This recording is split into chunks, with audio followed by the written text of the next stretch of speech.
Good morning आप सभी लोगों को ढेर सारी शुभकामनाएं और इस बात की बधाई कि पटना हाई कोर्ट के रेगुलर मजदूर का जो पद था उसके लिए वैसे छात्र जो चयनित हुए हैं और जो अगले स्तर यानी कि साइकिलिंग की परीक्षा की ओर जाएंगे उन सभी को शुभकामना।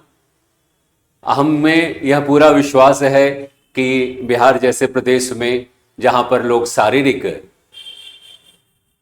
प्रक्रिया या शारीरिक मेहनत ज्यादा करते हैं उनके लिए साइकिलिंग का जो परीक्षण होगा वो बहुत टफ नहीं होगा। टफ प्रक्रिया तब शुरू होती है जब हम एक बिल्कुल नए प्रकार की गतिविधि के साथ जुड़ते हैं और नई प्रकार की गतिविधि जो पटना हाई कोर्ट ने इस बार डिसाइड किया है या इसके पहले जो यदि आप में से कोई भी छात्र जो सिविल कोर्ट के परीक्षाओं से जुड़े होंगे वह कुछ अंतर महसूस करेंगे। पटना हाई कोर्ट और सिविल हाई कोर्ट की परीक्षाओं के बाद के जो परिणाम होते हैं उसमें थोड़ा सा अंतर समझना जरूरी है कि हम क्यों बार बार स्किल टेस्ट और इंटरव्यू पर जोर दे रहे हैं।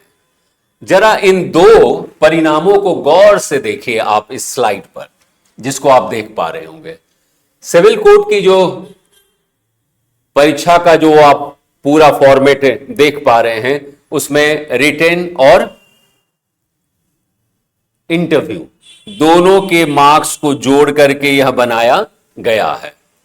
सिविल कोर्ट की प्रक्रिया जो होती है उसमें रैंकिंग जो बनता है या आपके क्वालिफाइंग का जो आधार बनता है उसमें रिटेन और मेंस और इंटरव्यू और मेंस के जो मुख्य मार्क्स होते हैं उन दोनों को जोड़ करके बनाया जाता है। यानी कि यहां पर एक शब्द जो होता है कि हर एक परीक्षा के लिए आपको मिनिमम क्वालिफाइंग मार्क्स लाना ही होगा, वह यहां पर उल्लेखित नहीं है। जरा गौर से आप यहां पर देखिएगा, यहां पर इंटरव्यू लिखा हुआ है, इंटरव्यू मार्क्स लिखा हुआ है और टोटल मार्क्स लिखा हुआ है। यानी कि यहां पर कहीं से भी क्वालिफाइड पॉइंट का उल्लेख नहीं लिखा हुआ है, मिनिमम टर्म्स का उल्लेख नहीं किया हुआ है। तो यहां पर हो सकता है कि आप भाई अच्छी तैयारी किए हुए हो, आपको विश्वास भी हो कि हम खुद से इंटरव्यू कर लेंगे, नहीं भी रिटेन में हम बहुत अच्छा अंक लाए हुए हैं, हमको इंटरव्यू में कम अंक भी आएगा तो हम काम कर लेंगे। लेकिन पटना हाई कोर्ट के परीक्षा लेने का एक अलग प्रक्रिया है और यहां पर जरा गौर से आप इसको देखिए। इसी चीज को ठीक सिविल कोर्ट वाला रिजल्ट और हाई कोर्ट वाले रिजल्ट के बीच में एक डिफरेंस जो आपको दिखाई देगा वो यहां पर जरा गौर कीजिएगा। यहां पर रिटेन के अंक के बाद इंटरव्यू में भी मिनिमम क्वालिफाइड मार्क्स यानी कि जो निर्धारित अंक है उसको आपको लाना ही पड़ेगा। यदि आप रिटेन में बहुत अच्छा अंक लाए हैं लेकिन अगर इंटरव्यू में आप मिनिमम क्वालिफाइड अंक को अगर प्राप्त नहीं कर पा रहे हैं तो कुल मार्क्स के आधार पर आपका सिलेक्शन नहीं होगा, बल्कि इंडिविजुअल क्वालिफाइड को जोड़ करके जिसमें मिनिमम टर्म्स आना ही चाहिए तभी आप क्वालिफाई करेंगे। ये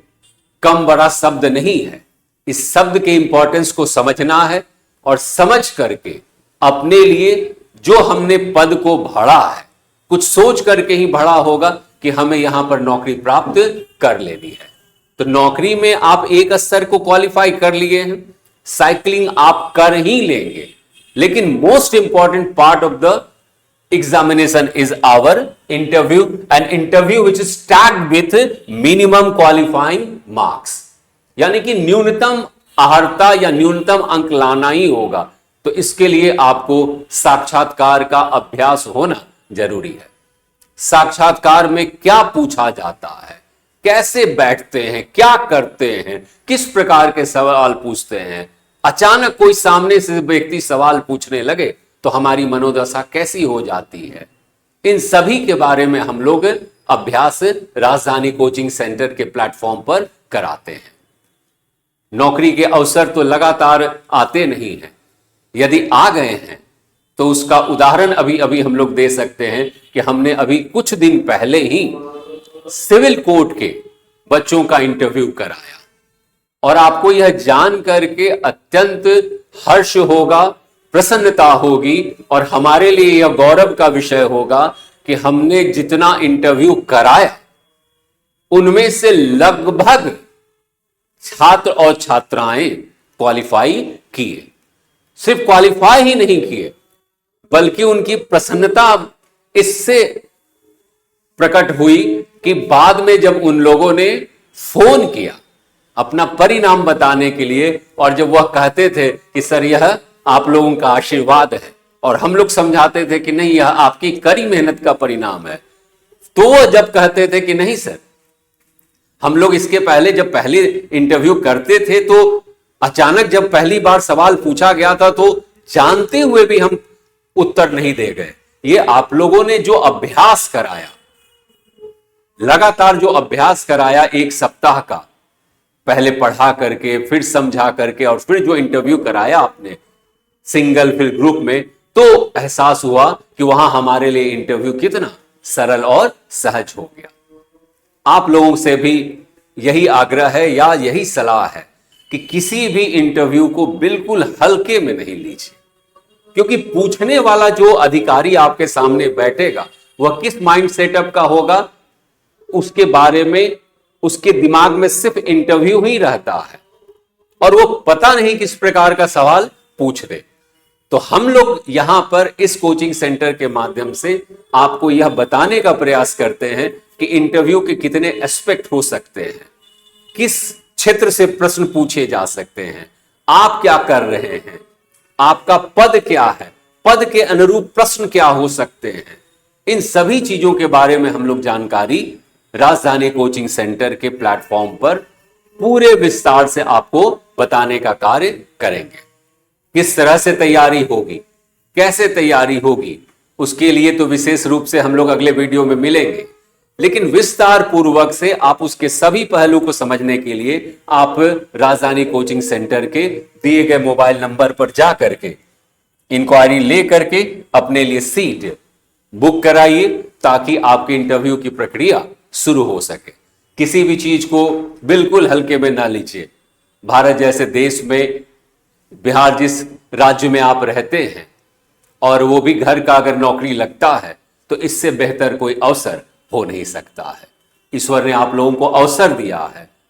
इस अवसर को अपने लिए प्रतिफल के रूप में बदलने की जिम्मेवारी आपकी है। माता पिता पैसा दे सकते हैं, लेकिन प्रयास आप ही को करना होगा, और उस प्रयास में सहयोगी और भागीदार बनने के लिए राजधानी कोचिंग सेंटर आपका स्वागत करता है। आप सभी को बेहतर जीवन की शुभकामना, और आपके लिए बेहतर हम लोग मार्गदर्शक बन सके, इसके लिए आप सभी लोगों का निमंत्रण है, आमंत्रण है। आप लोग आकर के यहां पर अभ्यास करने की प्रक्रिया प्रारंभ कर सकते हैं। Thank you.